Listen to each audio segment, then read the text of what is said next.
முதுமலையில் வளர்ப்பு யானைகளுக்கான புத்துணர்வு முகாம் தொடங்கியதை அடுத்து யானை சவாரி ரத்து செய்யப்பட்டுள்ளது. தமிழகத்தில் கோயில் யானைகளுக்கான புத்துணர்வு முகாம் முடிந்த நிலையில் வளர்ப்பு யானைகளுக்கான முகாம் முதுமலையில் இன்று தொடங்கியது. முகாமில் பங்கேற்கும் யானைகள் அனைத்தும் மலர்களால் அலங்கரிக்கப்பட்டிருந்தன.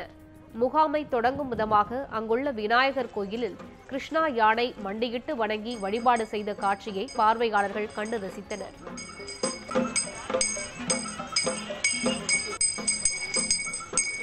இதனைத் தொடர்ந்து தமிழக முதன்மை வன உயிரின பாதுகாவலர் மல்லேசப்பா மற்றும் புலிகள் காப்பக கள இயக்குநர் தீபக் ஸ்ரீவத்சவா ஆகியோர் யானைகள் முகாமை தொடங்கி வைத்தனர்.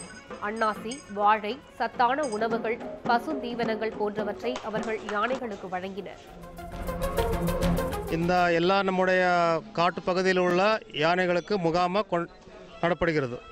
அதன் அடிப்படையில் இந்த வருஷ இந்த தெப்பக்காடு இதில் 24 யானைகளுக்காக ஒரு முகாம், அதே போல் ஏடிஆர், அப்புறம் நம்ம வண்டலூர், மற்ற அமிர்த்தி, எங்கே எல்லா யானைகளுக்கும் ஒரு ரிஜுவினேஷன் கேம்ப் இது